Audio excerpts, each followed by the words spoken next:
Hello friends, I am Dr. S.K. Sinha with my 13th video on microwave remote sensing. This is virtually part 2 of microwave remote sensing, and this is overall 35th video on different aspects of geology. So in the earlier video, microwave remote sensing part 1, we have already discussed different introductory aspect of microwave remote sensing, radar principle, different type of sensors such as microwave sensors, radiometer, radar principle, as well as different mode of scanning. So these aspects have been already discussed in part 1. So today in part 2 we will discuss radar equation, then we will discuss radar terminology, then types of radar, then we will discuss finally interpretation of radar imagery. So let us start.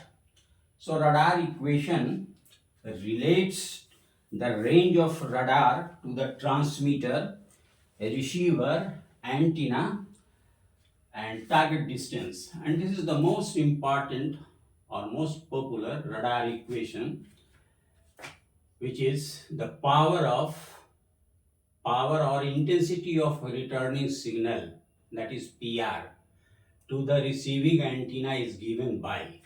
तो ये एक radar equation है, that is PR is equal to PT GT AR sigma F to the power 4 divided by 4 pi square R to the power 4. So PR is the intensity of returning signal and PT is power transmitted towards the target. GT is gain of transmitting antenna. AR is the effective aperture of the receiving antenna. So this is very important. Antenna is very important in this microwave remote sensing. So what is the effective aperture? So this is AR. Sigma is scattering coefficient of the target, and F pattern propagation factor, and R is the distance from the transmitter to the target. So this is radar equation. So radar equation is very important in microwave remote sensing. So it shows that this equation, if we look at this equation, it shows that the received power of signal declines at the fourth power of the range. So this is radar equation. Now come to the radar terminology. So radar terminology is also important to understand the whole of this remote sensing. So there are certain important points or terms which must be understood. So first is nadir or nadir line. Second one is slant range. Third is depression angle, elevation or look angle, incident angle. So these are important terminology which are related to microwave remote sensing. So you see, through this diagram we can understand. So first of all, what is nadir? So nadir is a point on the ground or locus of points on the ground just below the sensor. तो suppose मान लीजिए कि यहाँ पर microwave sensor अगर है तो उसके ठीक नीचे वर्टिकली बिलो ग्राउंड पे ये जो पॉइंट है that will be called Nadir. और वी कैन सी यहाँ पर एक नादिर है. Suppose the sensor is somewhere here, then another nadir. So it is locus of points rather. So nadir may be a point or locus of points. और उन सबों को अगर हम लोग मिला दें, कई अगर नादिर पॉइंट्स को हम लोग मिला दें तो we will get nadir line. So this is one point or one term. Second terminology, important terminology is slant range. तो slant range यहाँ समझे हम लोग ये सेंसर है and this is the target. तो ये जो टोटल डिस्टेंस है सेंसर से लेकर के टारगेट तक का ये जो डिस्टेंस है, total distance, that is called slant range. तो ये स्लैंट रेंज चेंज करेगा depending upon this angle. Suppose target is somewhere here, then the slant range will be like this. If the target is here, then the slant range will be like this. So this is slant range. Then there is depression angle. So this angle is called depression angle. So depression angle is denoted by theta d. तो depression angle क्या हुआ कि ये horizontal plane है और horizontal plane से ये जो slant range है ना, line joining sensor to the target, तो इसके बीच का ये जो एंगल है that is called depression angle. Depression angle के बाद एक दूसरा टर्म है that is called elevation which is also known as look angle. So this is elevation angle और look angle and it is denoted by theta L. So this is elevation angle. ये क्या हुआ कि ये जो slant range है, ये जो लाइन है, इससे ये जो वर्टिकल है, वर्टिकल ड्रॉप किए हैं, तो इसके बीच का ये जो एंगल है, so it is the elevation angle or look angle is the angle between the slant range and the vertical. So this is elevation angle. One another term, incident angle or incidence angle. This is denoted by theta I. तो ये जो elevation angle है और incident angle है, it is almost the same, but it is slightly more. It may be slightly more. तो ये है क्या एक्चुअली, ये जो स्लैंट रेंज है वहां जहां पर ये टारगेट है, तो टारगेट के पास हम लोग जो नॉर्मल लेंगे on the earth surface. So this line is the normal to the earth surface. तो normal to the earth surface and this is slant range, उसके बीच का ये जो एंगल है that is called incident angle. तो since earth is a curve, तो ये जो एंगल है incident angle slightly elevation angle से ज्यादा होगा, ऑलमोस्ट एक होता है but it is something a bit higher. So these are important terminology which must be discussed. Now come to the types of radar. तो माइक्रोवेव रिमोट सेंसिंग में radar बड़ा important है। तो रडार जो है सो दो तरह का हो सकता है। पहले तो आप समझ लें कि माइक्रोवेव रिमोट सेंसिंग में अगर ये दो तरह का हो सकता है, वन में भी एक्टिव सेंसर एंड सेकंड में भी पैसिव सेंसर। तो पैसिव सेंसर का मतलब हुआ कि it doesn't have its own source of energy, तो उसको कहते हैं हम लोग पैसिव। लेकिन रडार जो है, radar is a active sensor. Radar में अपना सोर्स ऑफ एनर्जी है, it does not depend upon the sun's energy. So we will discuss types of radar. So basically there are two types of radar. One is called side-looking airborne radar. In short, it is called SLAR, side-looking airborne radar. It is also known as SLR, side-looking radar. This is all the same. तो ये जो side-looking radar है और side-looking airborne radar है, it is high resolution radars with antenna aligned parallel to the flight direction. Suppose ये flight direction है, तो इसमें जो एंटीना है, सैटेलाइट का ये अगर पाथ है, तो antenna is fix like this, antenna is fix like this parallel to the flight direction and it looks just perpendicular to the flight direction. So SLAR is high resolution radars with antenna aligned parallel to the flight direction. और ये जो है जो satellite है इसके दोनों ही side में mount हो सकता है और it may be mounted either right hand और इन द लेफ्ट हैंड. तो ये दोनों पॉसिबिलिटी हो सकती है कि सिंगल हो एंटीना या फिर दोनों ही साइड हो. तो ये जो है एंटीना जो है ये माउंटेड होगा एक साइड में आइदर लेफ्ट और राइट और बोथ द साइड, यानी कि टू एंटीनाज में भी देयर.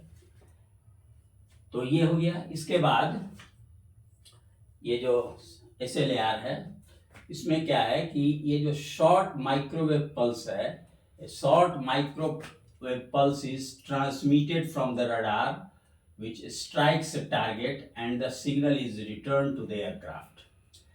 ठीक है. Next, the time delay associated with this received signal gives the distance between the target and the radar. So this is the basic principle of radar. कि whatever signal is transmitted, it is returned back. और ये जो return back signal है उसको capture करके the time delay. So the ये जो है पहले कि the time delay associated with the received signal gives the distance between the target and the radar. तो इसमें जो है echoes from the object situated closer to the radar are received earlier. जो ऑब्जेक्ट अगर क्लोजर है तो उससे जो सिग्नल रिसीव्ड होगा वो पहले रिसीव होगा, और जो कोई ऑब्जेक्ट जो काफ़ी दूर है वो उसका सिग्नल जो है वो बाद में आएगा सक्सेसिवली लेटर. तो ये है. और ये जो रिटर्न सिग्नल्स हैं they are displayed on the oscilloscope. So this is SLAR, side looking airborne radar. The second type of radar is synthetic aperture radar. It is known as SAR. तो इसमें जो है साइड लुकिंग एयरबोर्न रडार, इसमें जो antenna का size होता है it is very big. और इसमें जो है सिंथेटिक एपर्चर रडार, इसमें क्या है कि जो लार्ज एंटीना है it is replaced by small antenna. So you see the large rotating antenna used in conventional radar is replaced by a small stationary antenna. तो इसमें जो है जो कन्वेंशनल रडार्स होते हैं उसमें एंटीना जो है वो रोटेटिंग होता है, जबकि इसमें जो सिंथेटिक एपर्चर रडार है SAR जो है उसमें जो एंटीना है it is fixed and the diameter of the antenna is also small as compare to the conventional radar. तो इसमें होता क्या है कि through modified data recording and processing technique they synthesize the effect of very large antenna. तो ये होता कैसे है? स्मॉल एंटीना में लार्ज एंटीना का इफेक्ट, उसके लिए जो है ये जो प्रोसेस है it creates a synthetic aperture much larger than the size of the antenna. और there are certain algorithm, Fourier transform है, तो उससे ये क्या होता है कि ये जो स्मॉल एंटीना है it gives the effect of large antenna. तो ये है. और ये जो SAR है synthetic aperture radar, it has wide application in remote sensing, earth resource mapping, environmental monitoring, and in the military system. It is also helpful, or it is also very important in the information, terrain information, mineral exploration, oil spill, sea surface wind. So these are the application aspect for this synthetic aperture radar SAR. So these are two types of radars. Now the third point, that is the final, that is interpretation of radar imagery. तो radar imagery का जो interpretation है it is a bit different from that of remote sensing data और from aerial photos, but certain principles are also applicable here. First of all, this radar imagery, they are very important in from the point of view that the area which is not accessible, that can be interpreted through this radar imagery, because the radars has the power, or the microwave has the power to penetrate cloud, haze, light rain, etc. So the radar image must be interpreted properly. तो जो radar images है it provides a varying tones which is known as brightness level.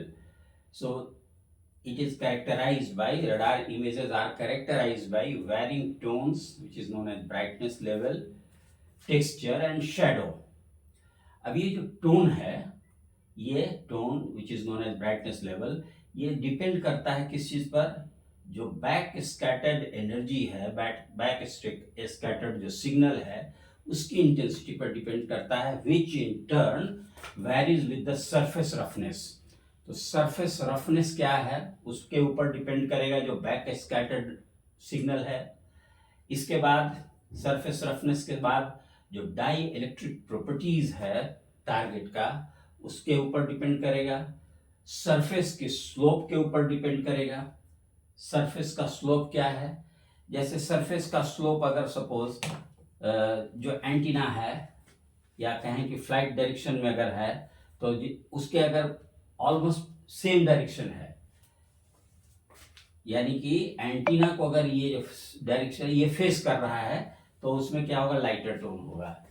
Lighter tone पहले किसके किसके साथ होगा इसको देखें हम लोग। जो मैन मेड फीचर्स है, मैन मेड फीचर्स ये it gives a strong reflection of signals और it gives rise to light tone. Dark and medium tones जो हैं ये कैसे होता है, तो ये वाटर बॉडीज या फ्लैट ओपन जो कंट्री है वो स्लोप का मैंने अभी डिस्कशन किया कि स्टीप स्लोप्स स्कार्प्स अगर है, अगर एंटीना को फेस कर रहा है सेम डायरेक्शन में, मतलब ये एंटीना है suppose this is the antenna और इसको अगर ये फेस कर रहा है कोई स्कार्प स्लोप है, suppose this is antenna and there is a some scarp slope. So if return signal is directly falling on the antenna, then it will give light tone. A steep slope and scarp facing antenna, it will give bright tone or light tone. जबकि अगर जो scarf है वो ये face कर रहा है opposite to that तो ये डार्क टोन होगा। यानी कि जो स्लोप है ये अगर फेस कर रहा है towards the antenna then it will give lighter tone और ब्राइट टोन, और अगर सेम डायरेक्शन में है इसको फेस नहीं इसके रिटर्न सिग्नल ऐसे नहीं आ रहा है जस्ट अपोजिट है then it will give dark tone. Secondly this vegetation का कैसा होता है, ये जो सेटेलाइट ये जो आपका इमेजरी रडार इमेजरीज में तो ये जो वेजिटेशन है behaves like a diffused surface, और डिफ्यूज सरफेस होने से क्या होगा कि ये टिपिकल ग्रे टोन होगा। Grey tone means darker and lighter, इसके बीच का जो है वो टोन होगा ग्रे, टिपिकल ग्रे टोन होता है वेजिटेशन का। टोपोग्राफिक फीचर्स इसमें बहुत ग्रेट क्लैरिटी एंड डिटेल्स मिलता है because of the contrast. Usually जो भी टोपोग्राफिक फीचर्स हैं देयर आर ग्रेट कंट्रास्ट। जैसे सपोज एक वाटर बॉडी है तो वाटर बॉडी और इधर जो बैरन लैंड है उसके बीच में there will be a great contrast, तो वहाँ पर ये क्लैरिटी बेटर होगा in the radar imagery. So mostly जो टोपोग्राफिक फीचर्स हैं they are well depicted in the radar imagery. इसके बाद certain geological features, for example faults है, फ्रैक्चर्स है, लिनियामेंट है, जॉइंट्स हैं, तो ये हाईलाइटेड होगा in the on the radar imagery. तो it is highlighted due to oblique illumination and shadow effect. तो रडार के जो रडार्स हैं उसका जो है इल्यूमिनेशन ऑब्लिक होने के कारण इट इज हाईलाइटेड। तो these linear features faults fracture lineament joints they are highlighted, और इसका कारण यही है कि कुछ तो शैडो इफेक्ट आता है और दूसरा ऑब्लिक इल्यूमिनेशन होता है। So this is all about today's topic. So microwave remote sensing has been finished in 2 parts. Part 1 has already discussed and it is on the YouTube, and this is part 2. It will also be uploaded on the YouTube. So thank you very much.